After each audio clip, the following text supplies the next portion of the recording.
Assalamualaikum warahmatullahi wabarakatuh. Waalaikumsalam warahmatullahi wabarakatuh. wabarakatuh. Sambil menunggu kawan yang Waalaikumsalam. lain bergabung, kita lanjut saja ujian ini dengan membacakan basmalah. Bismillahirrahmanirrahim. Nanti silakan dinonaktifkan suaranya. Siapa yang Bapak tunjuk atau giliran siapa yang berbicara, dia saja yang mengaktifkan suaranya ya. Jadi semuanya Bapak kasih kesempatan untuk berbicara dalam ujian ini. Kita lanjutkan kepada Habil ada. Habil sudah bergabung. Oke, yang sudah bergabung saja Yusril Sarif. Yang lain silakan dimatikan, dimutkan suaranya dulu. Oke, Yusril Sarif, suaranya jelas?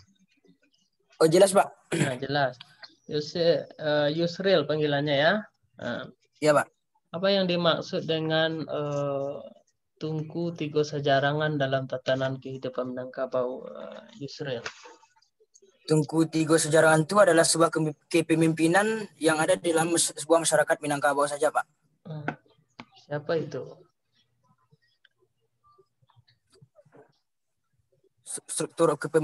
Struktur artinya struktur pemerintahan yang cuma ada dalam tatanan masyarakat Minangkabau saja Pak. Siapa dia? Di sana ada penghulu atau nenek mama Pak kan, sebagai pemimpin dari sebuah kaum di masyarakat Minangkabau. Kemudian ada lagi alim ulama, itu tempat di mana seseorang yang memiliki kepahaman soal ilmu agama dan dia yang mengatur soal agama Pak di dalam masyarakat Minangkabau.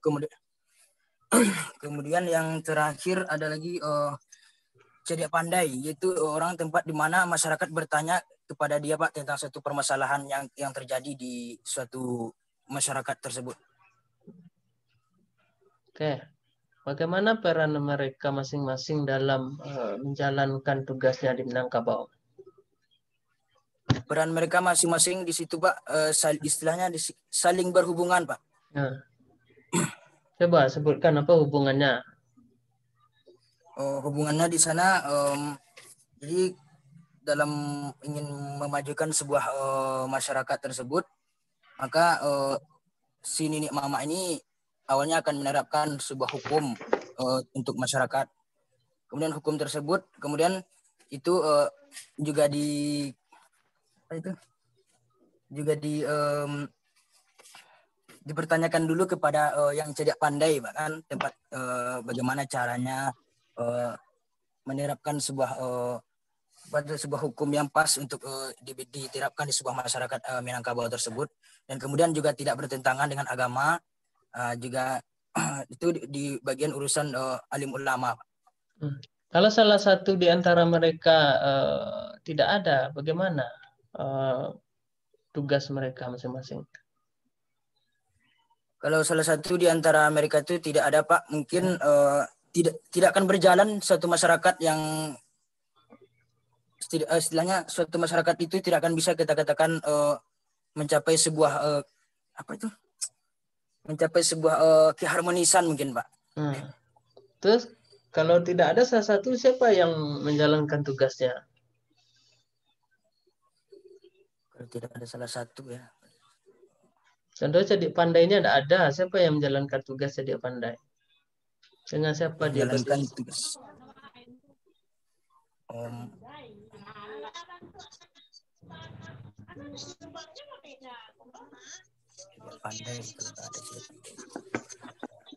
Oke, Sarif, nanti kita lanjutkan. Sekarang ke Replin.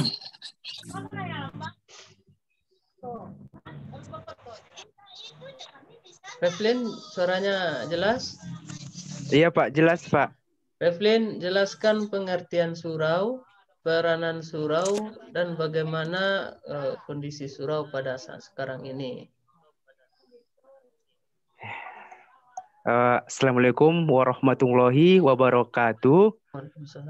Surau merupakan sebuah lembaga ataupun pendidikan. Di situ kita belajar ilmu-ilmu baik ilmu agama maupun ilmu adat yang ada di dalam masyarakat. Surau juga bisa dikatakan sebagai lembaga pendidikan tertua di Minangkabau. Dikarenakan sebelum Islam masuk ke Minangkabau, surau telah ada. Peranan surau. Peranan surau menurut saya dapat dikategorikan ke dalam 3. Yang pertama, surau sebagai lembaga pendidikan agama. Maksudnya memberikan bekal terkhusus kepada generasi muda pentingnya ilmu agama Islam untuk kehidupan dunia dan akhirat mereka. Yang kedua, peran surau sebagai lembaga pendidikan adat. Di surau kita juga bisa belajar agama dan juga bisa belajar adat. Yang ketiga, surau sebagai peran sentral aktivitas masyarakat. Maksudnya bisa belajar agama dan juga bisa belajar adat. Perkembangan surau pada saat ini, menurut saya surau sekarang ini peran dan fungsinya itu perlahan-lahan sudah menurun ataupun terkikis oleh peradaban globalisasi. Mungkin itu Pak yang bisa saya sampaikan. Oke, kita pindah dulu ke yang lain. Nanti kalau masih ada waktu kita tambahkan ya. Gustina? Ya, Pak. Gustina Rahma. Gustina Rahma, apa yang dimaksud dengan sistem kekerabatan matrilineal? Dari pengertiannya Pak, matrilineal itu bisa kita ambil dari bahasa Latin dan juga bahasa Yunani Pak. Dari bahasa Latin, matrilineal dibagi menjadi 2 kata, yaitu matre yang disebut artinya ibu, yang linealnya itu adalah garis. Jadi matrilineal menurut bahasa Latin garis keturunan dari ibu. Kalau dari bahasa Yunani dibagi juga menjadi 2 kata, yaitu yang pertama matre, yaitu ibu. Yang kedua arse, yang artinya pemerintah. Jadi menurut bahasa Yunani, matrilineal itu garis keturunan yang berasal dari ibu atau dari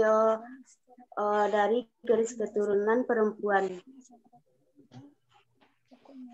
Itu Pak. Oke, Gustina Rahma, apa saja yang dibariskan dalam garis keturunan ibu? Yang dimaksud di sini adalah tentang matrilineal di Minangkabau. Ya Pak, yang pertama itu suku Pak, karena di Minang kalau suku itu kebanyakan menurut garis ibu yang termasuk itu suku. Juga pembagian harta, kalau di Minang kebanyakan hartanya itu besar untuk anak perempuan daripada anak laki-laki, karena Minang mempertimbangkan kalau anak perempuan tidak terlalu banyak memiliki tenaga untuk mencari harta, Pak. Kalau anak laki-laki, mereka harus mencari nafkah, tidak yang ada. Oke, cukup dulu Gustina Rahma. Kita lanjut ke Yuki Gusti Yolanda. Baik, Pak. Ya, Pak. Yuki. Ya, Pak. Apa yang dimaksud dengan petata petiti adat Minangkabau?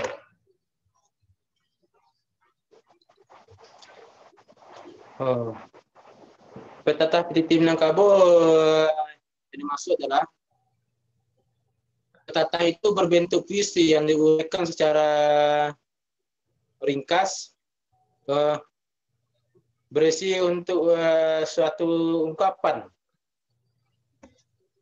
yang mengandung pengertian yang dalam luas.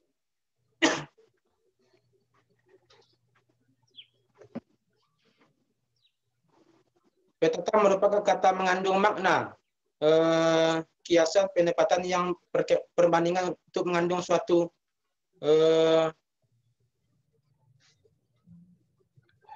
makna tertentu. Oke, coba Yuki contohkan satu petata PTT Minangkabau.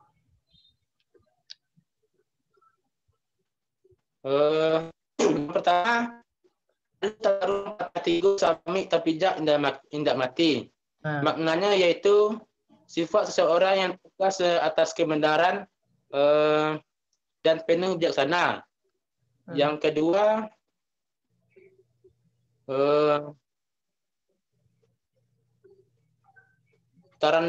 tarandang-randam indah basah, tarapong-lapong indah mati. Maknanya yaitu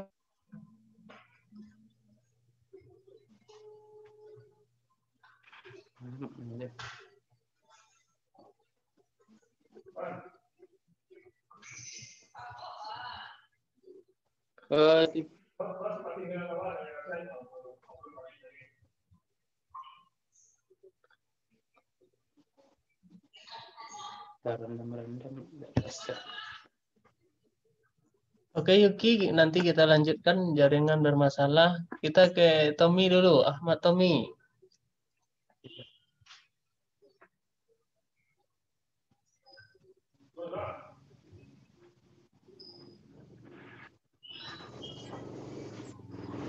Ahmad Tommy?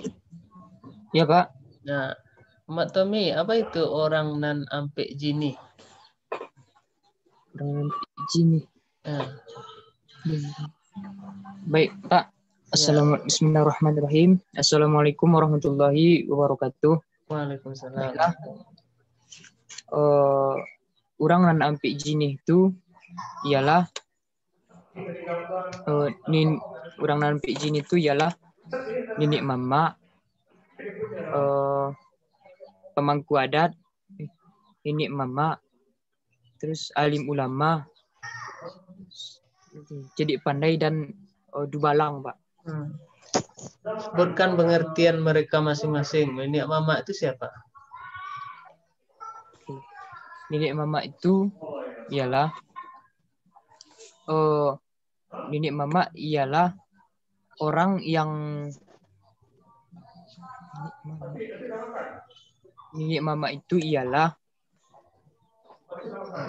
orang yang dianggap atau orang yang dipercayai sebagai pengayom masyarakatnya atau pengayom dari anak kemanakannya.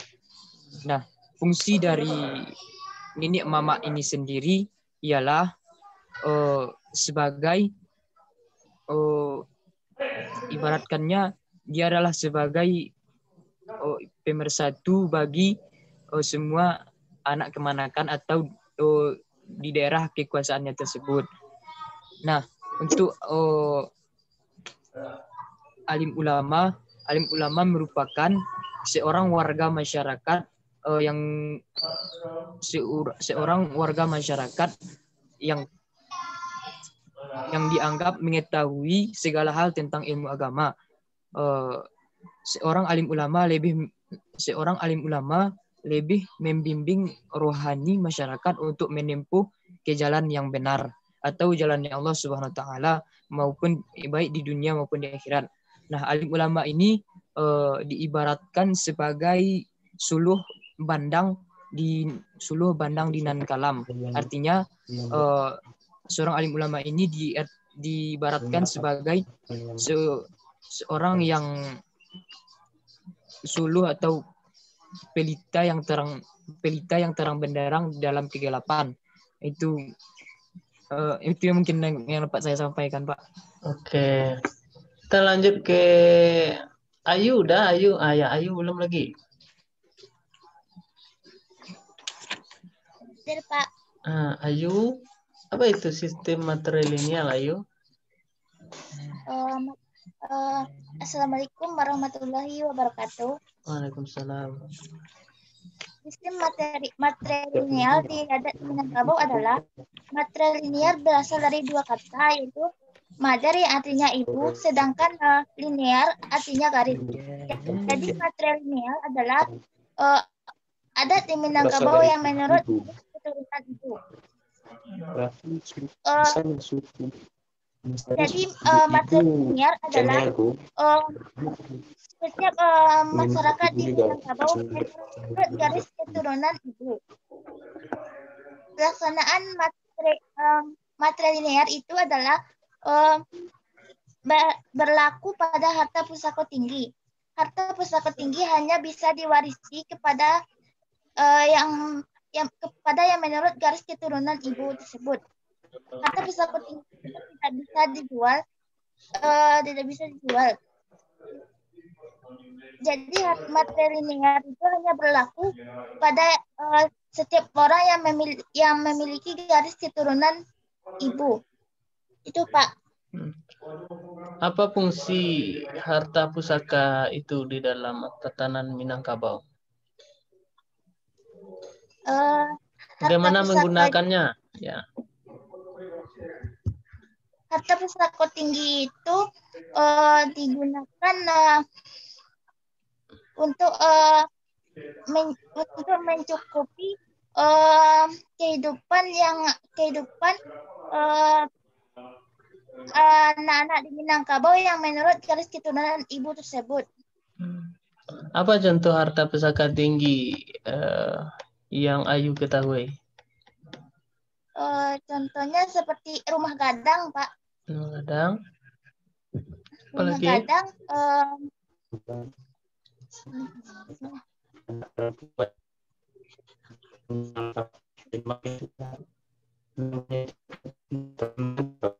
Apa lagi contohnya? Itu sajanya, Pak. Oke, satu lagi pertanyaan apa? Untuk apa guna harta pusaka tinggi ini dipergunakan? Nah, ini. Harta pusaka tinggi ini untuk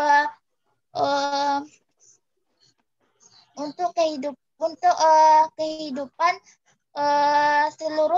seluruh anggota keluarga di Minangkabau ya yang menurut garis keturunan ibu tersebut. Kalau untuk laki-laki ada enggak gunanya? Termasuk enggak di situ? Kalau menurut Ayu yang laki-laki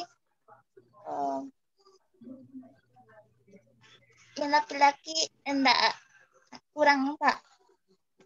Tidak. Karena kan laki-laki tidak, Pak. Kan laki-laki yang tinggal di surau, bukan di rumah gadang. Sekarang kan enggak tinggal di surau lagi. Mamanya, papanya udah buatkan kamar untuk dia. Jadi yang Pak tanyakan itu berkaitan harta pusaka tinggi tadi juga bisa enggak dipergunakan atau dimanfaatkan untuk anak laki-laki? Bisa, Pak. Bisa. Oke. Bisa. Ayu, cukup. Ini siapa ini? Namanya nggak ada, tapi pakai HP IIL7. Siapa ini? Imratul Sadiah, Pak. Siapa? Imratul Sadiah, Pak. Oke. Pengertian surau, peranan surau pada masa dahulu dan sekarang, dan bagaimana surau hari ini? Surau adalah tempatnya berdiamnya para laki-laki yang biasa didiamkan di surau. Ulangi, Pak, tadi. Pengertian surau, apa itu surau? Surau adalah tempat suatu tempat ini Yuki, tolong dinonaktifkan suaranya dulu, Nanda Yuki. Baik, Pak. Oke. Lanjut, Imratus Sa'diyah. Surau merupakan tempatnya perkumpulan masyarakat yang biasanya dikumpulkan di surau. Terus pertanyaan Bapak tadi apa aja? Apa guna surau? Ulangi Pak pertanyaan Bapak tadi, Pak. Apa gunanya? Gunanya surau untuk perkumpulan seperti rapat untuk acara, untuk pengajian, untuk intinya untuk yang bermanfaat lah, Pak. Untuk main judi boleh enggak di surau? Enggak, Pak. Kenapa enggak boleh? Tapi di situ istilah surau itu kan Pak untuknya beramal, bukan untuk berjudi kayak gitu. Oke, apa peran surau untuk masyarakat Minangkabau? Apa? Apa peran surau untuk masyarakat Minangkabau? Pada dasarnya surau berfungsi pada dasarnya surau berfungsi setelah masuknya Islam ke Minangkabau, agama tepat yang dirapuli masyarakat, terdapat tempat tidur bagi anak laki-laki yang telah balil dewasa yang ataupun uzur. Fungsinya berkaitan di mana fungsi surau sebagai tempat perkumpulan dan di antara laki-laki. Oke. Bagaimana surau hari ini? Masih sesuaikah dengan fungsinya? Kalau di Minangkabau setengah-setengah Pak, ada yang masih sesuai dengan fungsinya, ada tidak. Kenapa? Kenapa setengah-setengah? Karena surau itu istilahnya kalau sekarang di Minangkabau itu kan rata-rata anak daerah-daerah lain yang banyak berdiam di situ. Terus kan sekarang nih sistemnya online, jadi banyak yang pulang nggak gitu. Jadi istilahnya surau itu banyak ditinggalkan kayak gitu. Oh, karena sistem online enggak perlu lagi ke surau gitu ya? Perlu Pak, cuma ada juga yang diam di situ. Cuman kan ada yang pulang ke kampung masing-masing ke surau masing-masing lah kayak gitu, kayak daerah masing-masing kayak gitu. Oh gitu. Nanti bisa sholatnya juga online nanti. Kalau seperti ini. Ya kan? Enggak lah Pak. Oke. Selain itu, bagi pendidikan bagaimana fungsi surau ini, Imratus Sa'diyah? Fungsi surau bagi pendidikan perlu juga Pak, kan kita tuh belajar dari pendidikan, kita bisa tahu tentang surau kayak gitu, tentangnya fungsinya surau dari pendidikan kita tahu kayak gitu. Kalau tak ada pelajaran yang tentang agama dari pendidikan, kita nggak bisa tahu apa itu surau, apa fungsi surau. Jadi penting. Imratus Sa'diyah lai pai solat ka surau. Bahasa Indonesia ya Pak, kami nggak ngerti. Solatnya ada ke surau gitu. Ada Pak. Ada. Oke, cukup dulu Imratus Sa'diyah. Kita lanjut ke Anissa. Ada Pak. Anissa.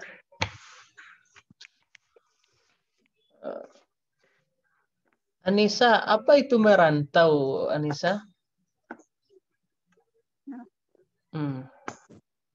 Kalau di Minangkabau kan identik dengan merantau. Bagaimana menurut Anissa? Merantau.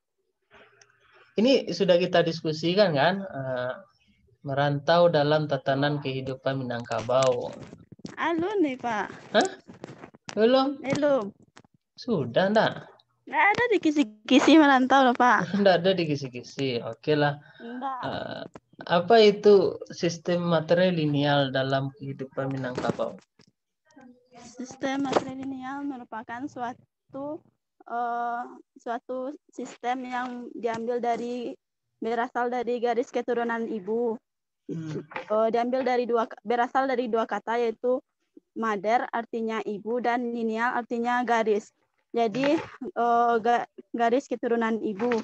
Yang dimaksud di situ adalah pewarisan suku dan harta pusako.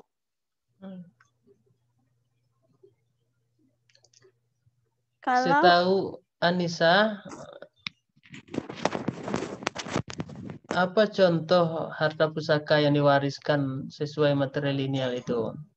ada sawah, rumah gadang, sama tanah. Sawah, rumah gadang, sama tanah. Oke. Iya. Untuk apa dipergunakan harta waris itu? Dipergunakan apabila ada 3 hal, yaitu pertama mayat terpuju di atas rumah.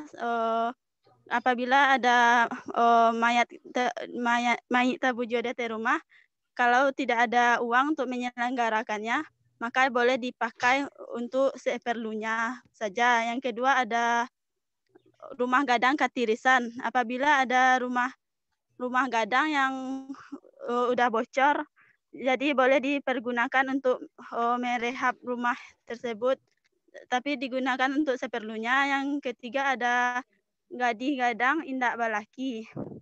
Apabila ada anak perempuan Minang yang hendak kawin namun tidak ada harta untuk biaya kawinnya, jadi boleh dipakai untuk keperluan pernikahan barale, Pak.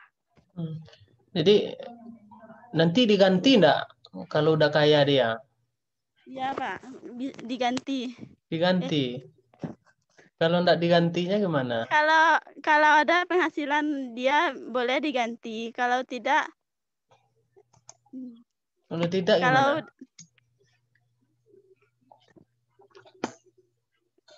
Kalau ada penghasilan, kalau masih tidak ada uangnya, enggak bisa dia ganti, Pak. Oh, gitu. Kalau udah ada uangnya bisa diganti. Kalau ada uang bisa dia ganti, kalau enggak apa-apa. Iya. Nah, sampai kapan itu?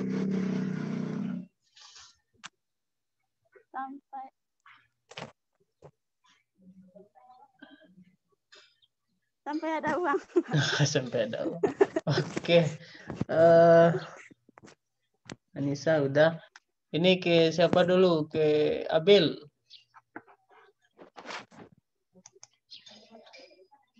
Abil ada?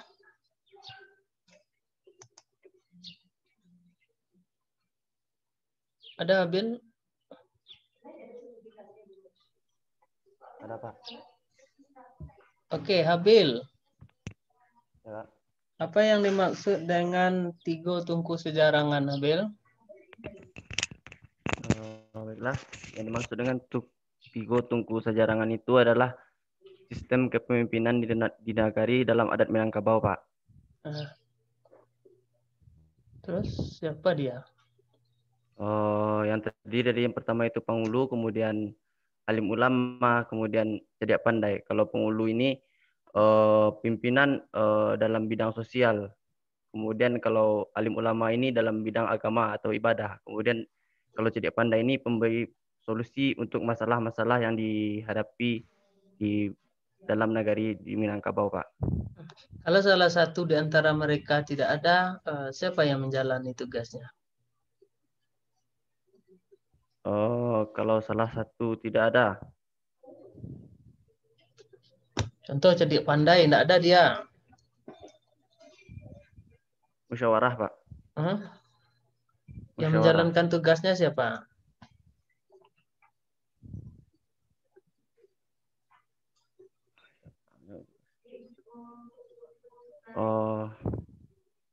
Mungkin Pangulu, Pak. Pangulu. Mungkin. Kok kata mungkin ada? Gimana ya? Pangulu ini istilahnya yang paling tinggi. Kemudian yang dua ini ada di bawahnya sedikit kayak gitu, Pak. Kalau kalau dibuat bagannya gitu, Pak. Oke. Penghulu Cediak Pandai dia enggak? Ya, Pak. Kenapa?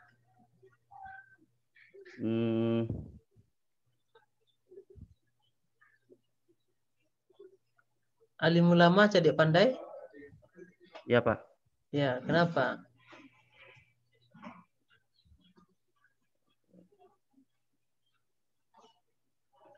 Abil, ada Abil melihat Ya, Pak. penghulu tidak pergi sholat? Nggak ada, Pak. Hah? Nggak ada. Masa enggak ada? Ya, saya nggak pernah pula nengok penghulu, memperhatikan detail penghulu itu, Pak. Ciri Di Bukit penghulu itu Tinggi apa? ya, Saya tahu Abil cirinya. biasanya pakai salua namanya, Pak. Pakai salua. Iya, pakai yang apa namanya itu? Itu kan melambangkan apa kewibawaan dia, Pak. Terus apa lagi? Kalau Abil melihat orang itu seorang penghulu, apanya Abil lihat?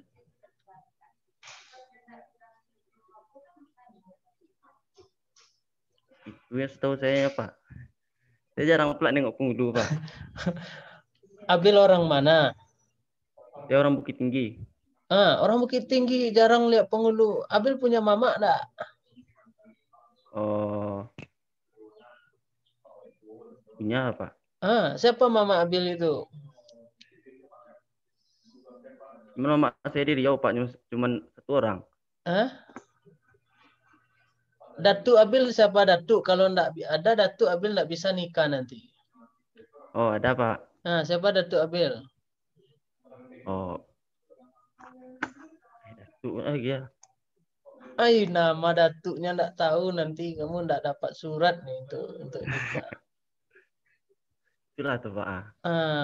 Itu. Mikir-mikir nikah dari sekarang, Pernah Pak. ketemu dengan dia, walaupun namanya enggak tahu, oke lah.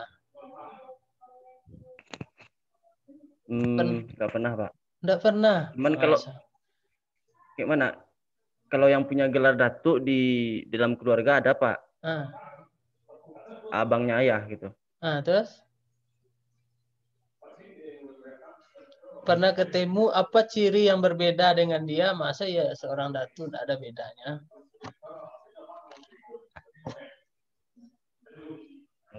Cirinya. Ketemu Abil dengan kakak ayah itu, dia seorang penghulu atau datuk, apa ciri yang berbeda dalam dirinya?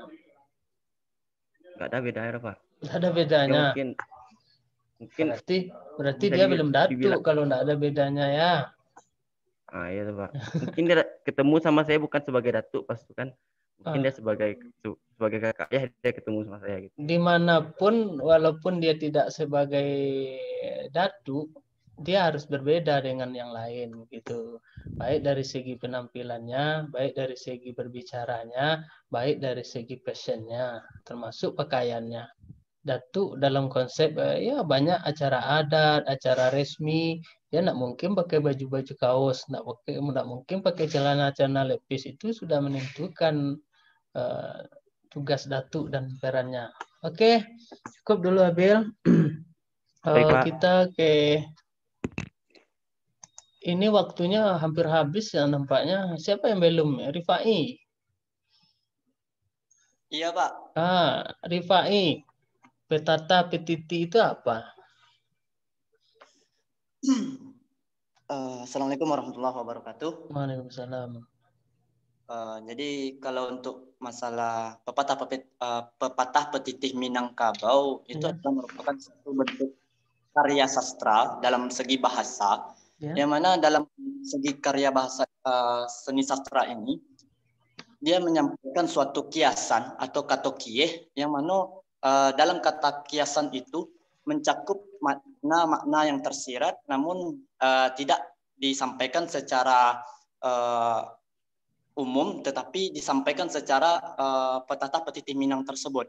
Dan gunanya itu juga banyak, yaitu salah satunya adalah untuk mendidik, kemudian bisa memberikan arahan, kemudian bisa memberikan kita motivasi serta menjadi salah satu budaya yang dapat dilestarikan serta bisa dipelajari oleh anak kemanakan selanjutnya. Oke, Rifai, sebutkan atau coba contohkan satu petata petiti. Silakan yang satu saja. Contohnya kalau yang memiliki makna kias yang dimaksud itu coba sebutkan. tasinggung kananya talindo katurun contohnya di Pak. Apa maksudnya itu? Kalau misalkan sebelum wak mengicik harus tentu wak logat atau cara bahasa yang baik supaya tidak tersinggung orang lain, serta ketika kita mendapat tanggapan dari orang tersebut tidak memiliki saran atau tanggapan yang buruk pula kepada kita, Pak. Oke. Satu lagi.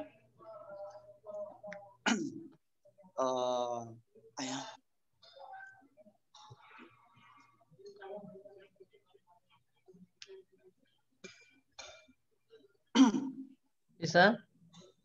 Ada Pak. Adek basandi alua adek basandi jokat adek basandi alua jo patui. Apa itu? Kalau dalam ilmu yaitu orang dahulu itu Pak kan memiliki suatu azas atau sandi yang mana alua adalah merupakan aturan-aturan yang lazim, kemudian patui adalah suatu bentuk bisa kita terapkan dari segi akal pikiran, Pak. Berarti menurut pertimbangan ya? Iya, Pak. Le patui atau le sesuai dengan kondisi. Oke. Iya, Pak. Makasih Rifai. Ini siapa lagi? Asmaul Husna. Asmaul Husna ini susah jaringan nampaknya dari tadi ya. Ya. Asmaul Husna.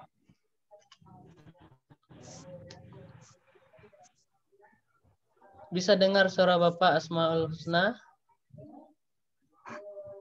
Bisa, Pak. Insyaallah. Bisa. Apa itu surau Asmaul Husna? Bismillahirrahmanirrahim. Assalamualaikum warahmatullahi wabarakatuh. Waalaikumsalam.